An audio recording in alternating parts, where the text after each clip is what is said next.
Hello, I'm Natalie Zett, and welcome to Flower in the River.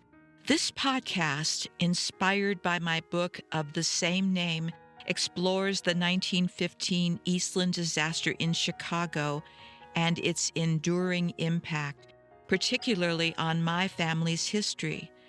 We'll explore the intertwining narratives of others impacted by this tragedy as well, and we'll dive into writing and genealogy and uncover the surprising supernatural elements that surface in family history research. Come along with me on this journey of discovery. Hey, this is Natalie, and welcome to episode 139 of Flower in the River. I hope you're doing well. 2 years ago, when I first began reporting on the people of the Eastland disaster, that is, the people beyond my family, one of them was Margaret Condon, a Western Electric switchboard operator who stayed at her post for 34 straight hours after the Eastland capsized. And if you listen to that earlier episode, a switchboard operator and a nurse walk into a shipwreck, you already know some of these stories, and they echo beyond their moment in time, and I want to keep those alive. At the time when I did that podcast on Margaret Condon, I didn't quite understand how her story fit into a much larger one, the rise of women whose work at the switchboard helped wire and connect the modern world.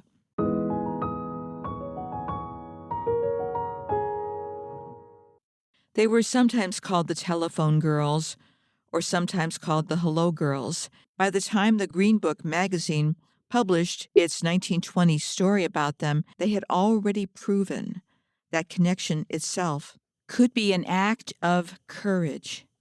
This piece looks back at those hello girls, what they represented, and how their mastery of communication and endurance linked a generation of women from Chicago to Texas to all over the United States and eventually to the front lines of France. Now, even though the hello girls and the telephone girls, the term is often used interchangeably, the hello girls were something very specific and very special. They comprised about 220 bilingual women who served in World War I, officially known as the Signal Corps Female Telephone Operators Unit. They connected calls on the front lines, linking generals to troops and coordinating critical operations, often under fire. They wore uniforms, followed orders, served with distinction, but weren't officially recognized as veterans until 1977. So, as I mentioned, the term hello girls soon became shorthand for all the women who worked in the nation's switchboards, the telephone girls who kept families, businesses, and entire communities connected long before automation. I'm sharing a story about them not only because it highlights their courage during the Eastland disaster, but because it helps us see who these women were in the times they lived. 1920 was also the year women in America won the right to vote, a moment when voices that had been confined to the switchboard were finally being heard throughout the nation. I'm going to be reading the Green Book magazine, which was published in Chicago. The date is November 1920. The heading on the magazine cover says, Women in Business Life. This issue, The Woman Lawyer, Facts and Fiction.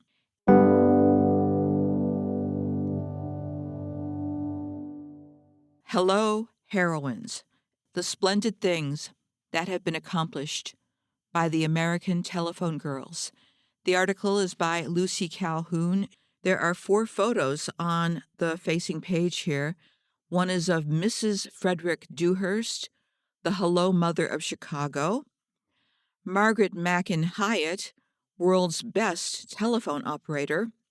Blanche Prather, the flood heroine of Texas, and Maria Flood, the girl who didn't listen in. John Smith lay comfortably snoozing in his comfortable bed one cold winter night when suddenly came the jarring jangle of the telephone bell. John hated to get up and answer that call. The telephone was in the hall. It was cold. John was only half awake. Who the deuce wanted him at that hour? John turned over and buried his head in the bedclothes, hoping that the insistent clangor would be stilled by the echoes of slumberland. The faithful night operator, whose duty it was to get John to that telephone, if it was humanly possible, rang again and again, and at last John had to rise and stumble to the hall, knocking his shins against all the furniture and saying very impolite things about the man who invented the telephone. Mrs. John Smith had just started her baking one Saturday morning, and the eggs for John's favorite cake had reached the point in the process of beating where they must not be left for an instant. Again, the hateful telephone bell, the persistent, pestiferous, perturbing tintinnabulation, which would not wait a second, eggs or no eggs. Mrs. Smith had to sacrifice the work on the eggs and answer that stubborn summons, only to find perhaps that it was nothing important at all for which the central operator had been asked to plug in. It was a common experience. Who has not, when reclining blissfully in a warm bath, been rudely disturbed by the telephone bell?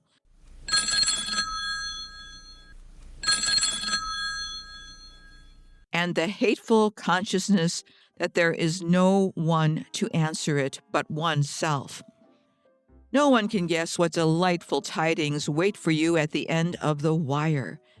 No mere subscriber can tell on what great tragedy or shrieking comedy life's curtain may rise to in this modern prompter's bell.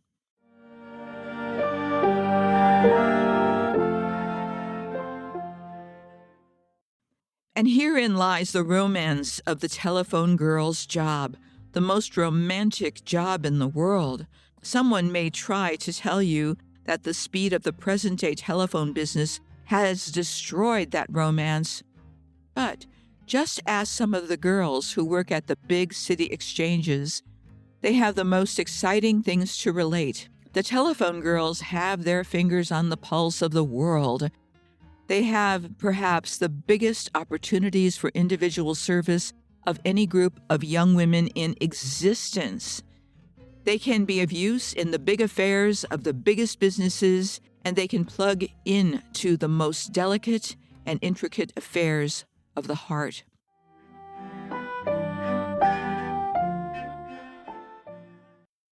International loans and the fate of nations have depended upon the quick and efficient service of some little girl sitting before a switchboard, attending to her job.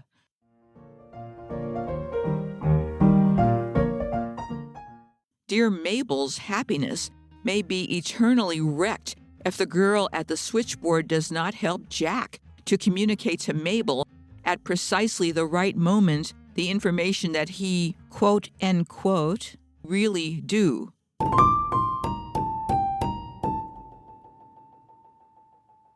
The telephone girls have taken part in some of the most romantic, most daring, and dashing enterprises in modern history, and one could fill a book with tales of their heroism. Theirs are no mere until jobs entered into with the idea that they will do until Billy or Jim or Tom comes along with the offer of another kind of job. Even if Billy and Jim and Tom do come, the telephone girls are hard to win away from their positions, and they frequently return after marriage to the switchboards and the fascinating lines with which they drive ahead the business and the pleasure of the world.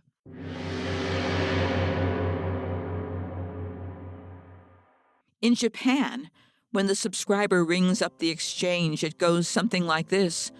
What number does the honorable son of the moon and stars desire? Hoi, 2, 3.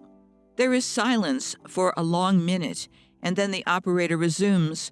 Will the honorable person graciously forgive the inadequacy of the insignificant service and permit the humble slave of the wire to inform him that the never-to-be sufficiently censored line is busy?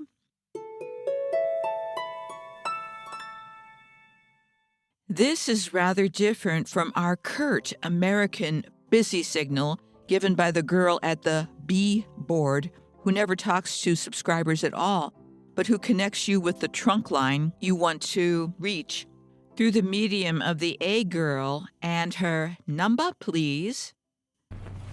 Number, please. Thank you.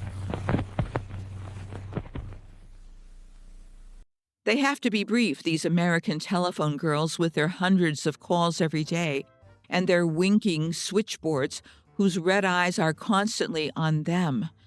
There are only a certain number of lines that one girl can handle, and yet, on a busy exchange that has not been able to get any new equipment since the war, the red lights will burn and keep on burning when all the plugs are in the jacks. And it is then that the diplomacy and tact must come into play to handle the irate and often ignorant subscriber who has had to wait for his number. Quote, "That's why they're girls, these telephone operators," says Mrs. Frederick Dewhurst, who has charge of the welfare work for the Chicago telephone girls. Quote, "The company tried boys once, and once only. It was discovered that the boys were making engagements with some of the men subscribers to meet them in an alley after business hours and settle their scores with their fists. The girls are polite and patient, quick-witted and sympathetic and loyal as the day is long. That's why they're girls."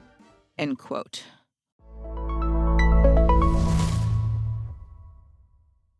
Loyal as the day is long. Yes, and sometimes their day is very long indeed, far beyond the regulation 8 or 10 hours when a big public catastrophe causes the switchboards to blaze with lights after the normal traffic is over. Sometimes these girls, whom we so impatiently abuse, lay down their lives for us and the honor of the job.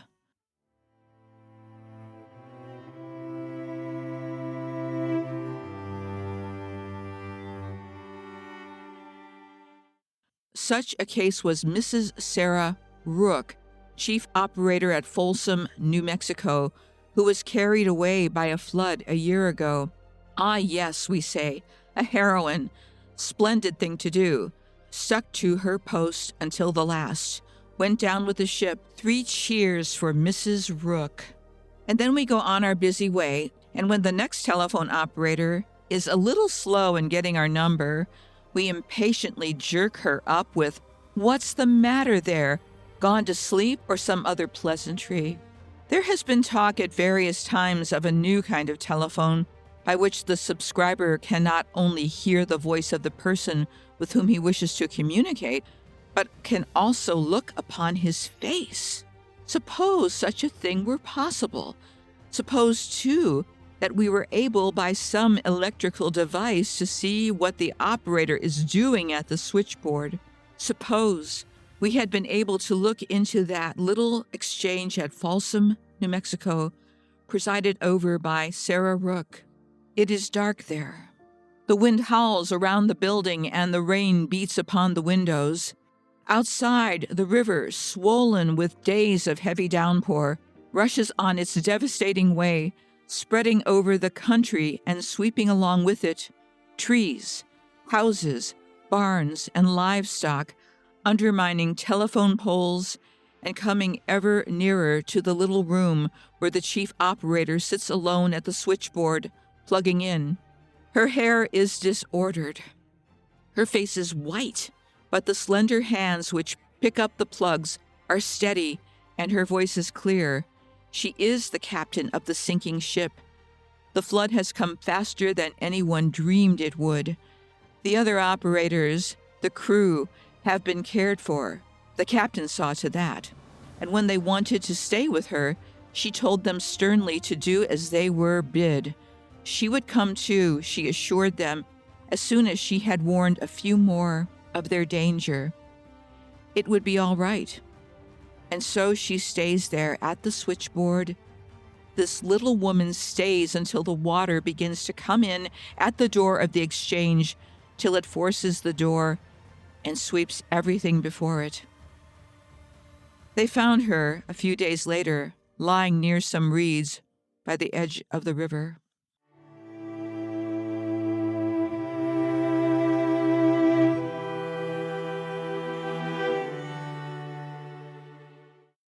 Here is another picture which you might have seen had you been able to look through the mouthpiece of your telephone when you called a certain number in Chicago's Loop District in early fall 1918. The switchboard was in the office of the British recruiting mission just across the street from the Chicago post office. I myself happened to be in the vicinity, so I didn't need any patent device to help me picture the bravery of the telephone operator. You may remember that it was just about this time when an inspired madman decided that some of us had lived long enough in the vicinity of the federal building and tried to blow a few hundred of us to bits. As a newspaper representative, of course, I was on the spot when the bomb went off, and I rushed into the mission to telephone to my city editor. The infernal machine had shaken every building near it, and the whole front window of the mission was blown out. Glass was falling everywhere, and no one knew when another bomb might explode. A recruiting officer had a squad of rookies in hand, and the poor things, though standing as straight as they could, looked scared to death. We were all scared. Several people had been killed.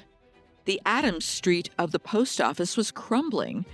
Ambulances were dashing up to the scene. Policemen and soldiers began to arrive.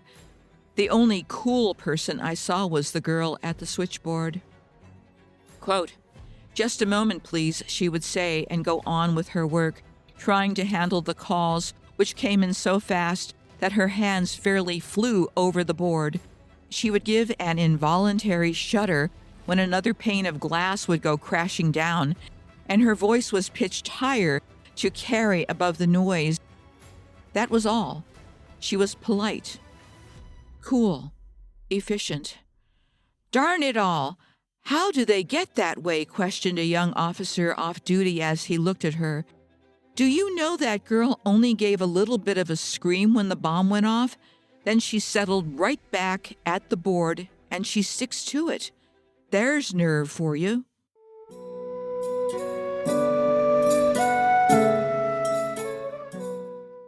They are loyal, these girls.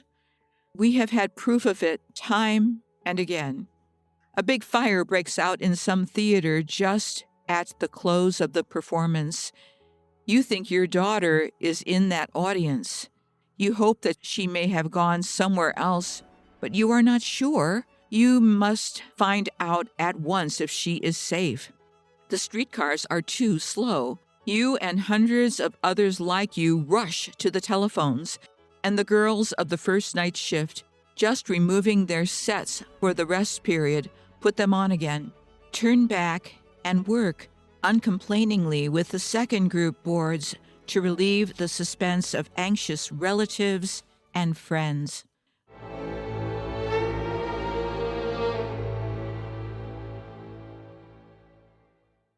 Late in the afternoon of a dull day, a dirigible carrying passengers catches fire mid-air and, plunging downward 1,000 feet, crashes through the road of a well-known bank in the heart of the city, causing a big explosion and the loss of many lives.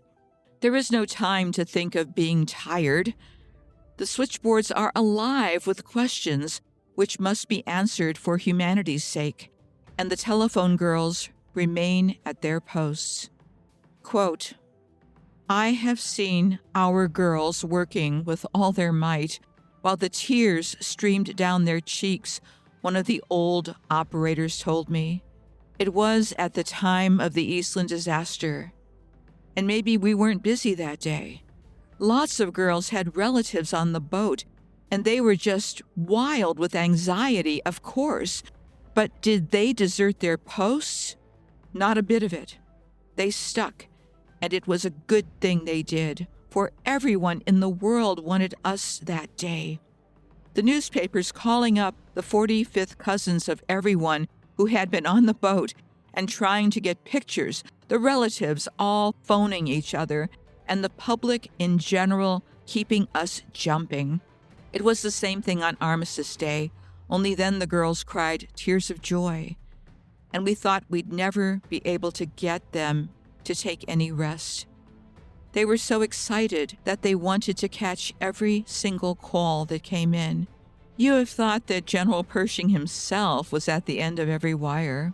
The telephone girls had the right to glory in the victory won. Did they not have a glorious share in the winning? It was said early in the war that the American women were not wanted overseas with the American Army. Then somebody persuaded somebody else that the war could not be won without the telephone girls. And so, well, in June and July of 1918, when Paris was threatened by the enemy, our own American boys were massed in thousands between the French capital and the German guns. It was a corps of American telephone girls, 60 of them working at the switchboards, who helped save the city and to win the Second Battle of the Marne. General Gallieni's army of taxicabs, which saved Paris in the First Marne fight, can have no greater credit than these slim young members of the United States Signal Corps.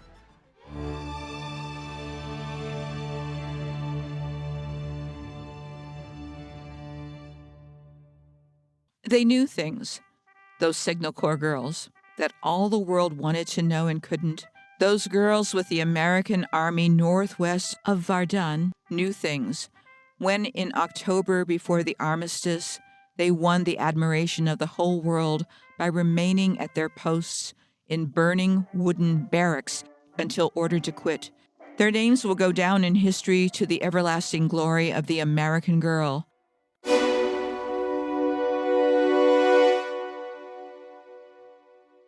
Miss Grace D. Banker of Passaic, New Jersey, chief operator and the first girl to join the AEF.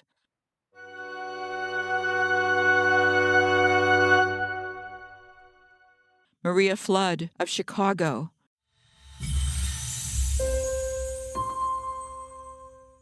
Louise Berard of San Antonio.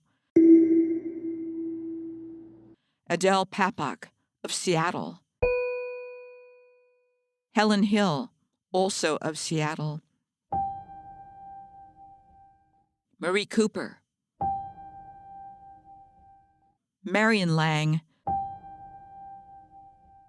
Miss Hunt. And Julie Russell of the YMCA, attached to the telephone girls' dormitory.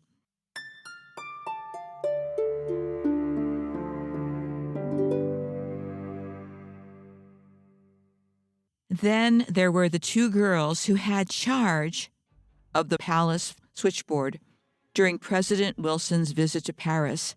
They must have had some interesting experiences upon which they will, of course, be forever discreetly silent.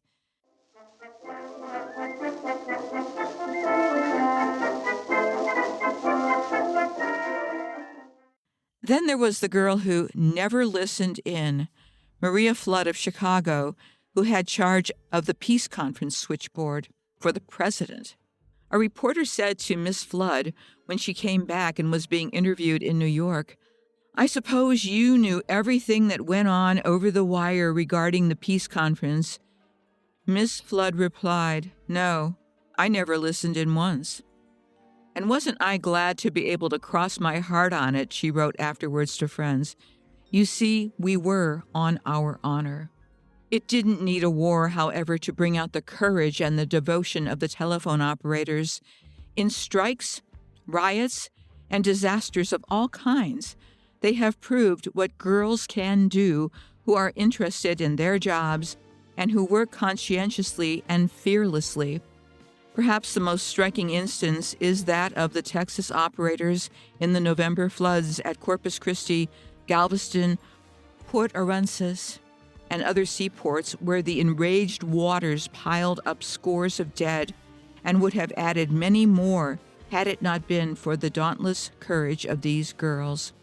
Their own homes were flooded, many of them, and yet, instead of seeking safety for themselves, they stood by to relieve at the call of human suffering. Service was their slogan, and they served. They left their flooded homes and went to work in bathing suits at flooded exchanges.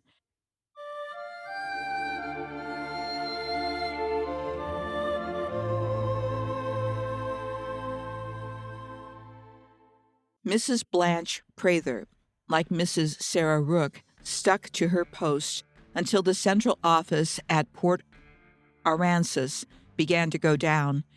She fared better than Mrs. Rook. She was rescued just in time, but her heroism was equally great.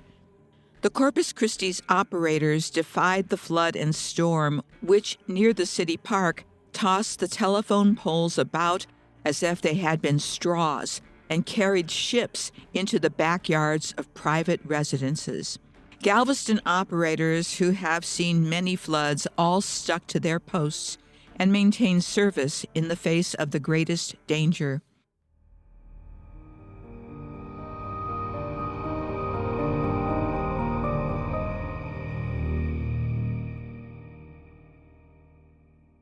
I shall never again permit myself to get out of patience with the telephone girls, said the mayor of Galveston after the catastrophe, nor would anyone else who considers for a moment the service these girls have rendered. Why should we get out of patience with them? Do we really know anything about their work?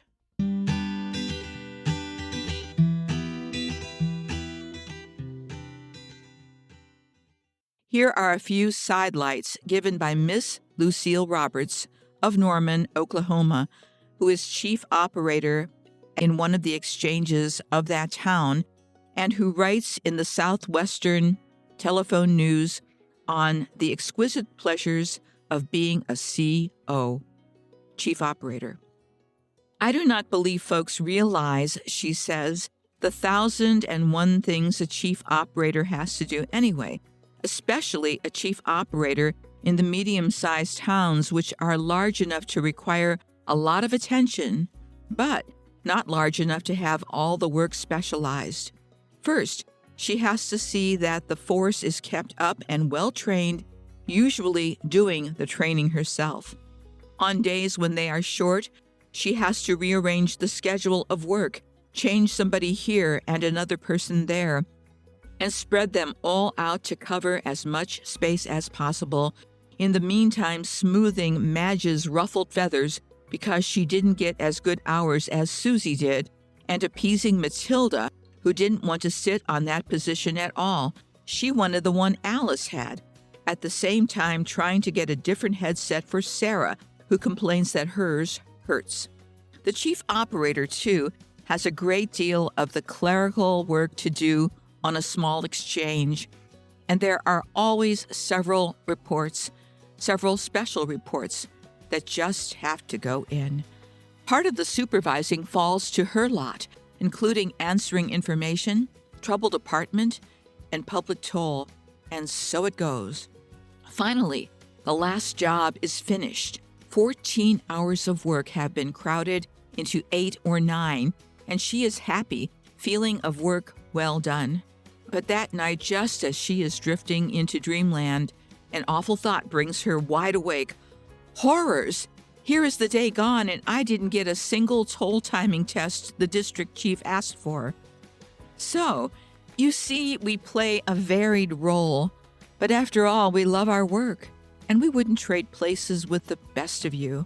Our trials are forgotten, and the world wears a rosy hue when some subscriber calls in and says, "I want to thank you, Miss CO, for the excellent service I got on such and such a call. That was the best service I ever got. Oh my, this is bliss." Unlike Miss Flood, who never listened in, I did listen in. Once at a luncheon where a table full of old telephone operators were reminiscing. Dear old girls, most of them with white hair. "Yes," said one, a pleasant-looking woman past 50, "I have been with the telephone service for nearly 30 years. When I came to Chicago, there were only 7 exchanges. Now they have 30, not including the suburban ones. Times have changed, but the old spirit still exists. The spirit of service and the thrill of the work. Things happen all the time on a big city exchange. When you see that little red light burning and you answer its call, and there's no one talking on the other end. Well, it may only be some careless person who has left the receiver off the hook, but it might be, and it has known to be, a mute call for help from some helpless woman who is overpowered before she can make any other effort to call for assistance. The signal shows that something is wrong, and a quick-witted operator has been known to save a life by quick action. Yes, there's still romance in it, and the adventure, and a lot of fun too. They told then of Maggie Mackin, the best telephone operator in the world, retired now on a pension and married to one of the officials of the Bell Telephone Company. She was an operator for 33 years. "We always had the habit of putting up the hardest jobs to Maggie Mackin," one of the Chicago telephone heads has said. "If our machine began to creak at any part, she knew intuitively just where to inject the lubrication." It was Miss Mackin who helped make a success of a new kind of switchboard adopted by the company during the Chicago World's Fair in 1893. And so, when the officials decided to provide a good rest home and vacation camp for the telephone girls, they thought of the best one they had ever had, and they named the place Margaret Mackin Hall. Miss Mackin, or Mrs. Hyatt as she is now, went out to the dedication and laid the cornerstone for the home, which is situated in beautiful grounds at Warrensville, Illinois, a short ride from Chicago. There is a large portrait of the best telephone operator over the mantel in the living room. Isn't it worth, while doing your job so well, that you're known as the best? Subscribers may be crusty, but honors do come at the end.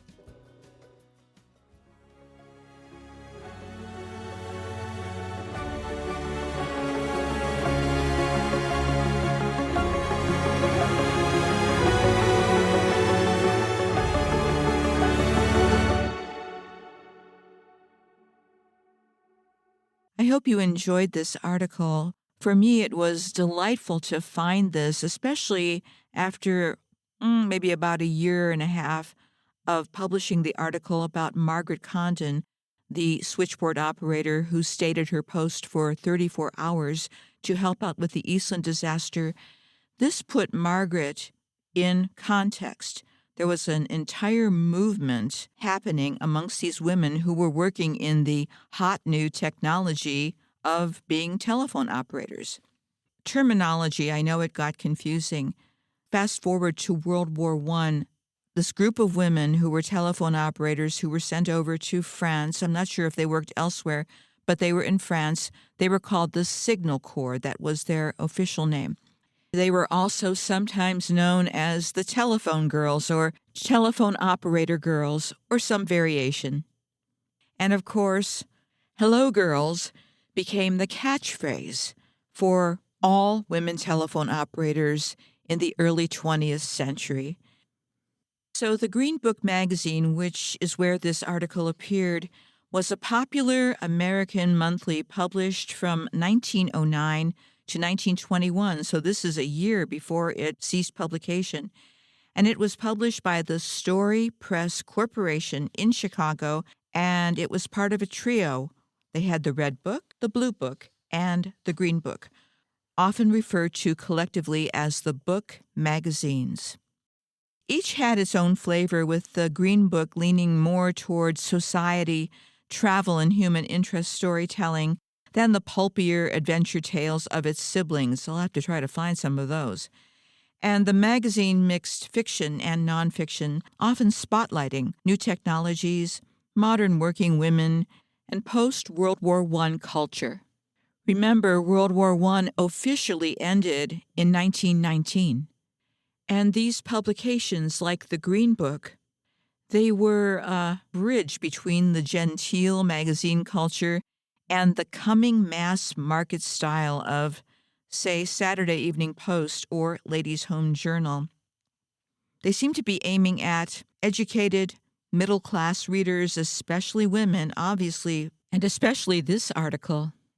The tone was optimistic, as you can hear in this article, moral but not preachy, and they were reflecting the new modern woman of the 1910s through 1920s who might work a job, ride a streetcar, and still read serialized romance on her lunch break.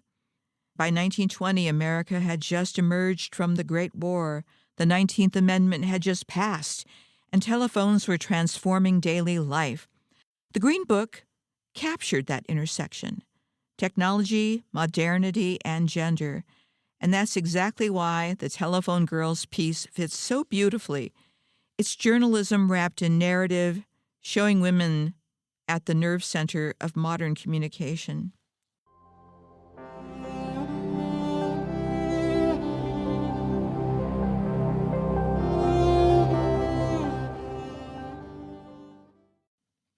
And finally, before we close, how about if I play some audio for you? This is actually something I found on the Smithsonian website. It's called simply Telephone Operators. The telephone network relied on the switchboard and the operators who made it work. At first, the telephone industry employed young men and boys to handle the incoming calls. Switching rooms were hectic and confused. But by the 1920s, the industry had turned to women. They were also paid low wages, but were considered more manageable and reliable.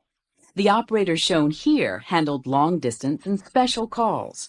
For long distance, the operator dialed a central exchange in another city.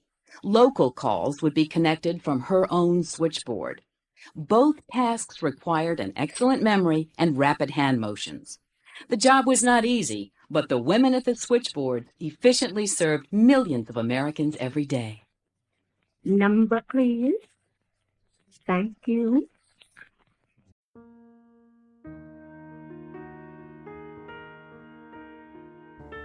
Hey, that's it for this episode, and thanks for coming along for the ride. Please subscribe or follow so you can keep up with all the episodes. And for more information, please go to my website. That's www.flowerintheriver.com. I hope you'll consider buying my book, available as audiobook, ebook, paperback, and hardcover, because I still owe people money.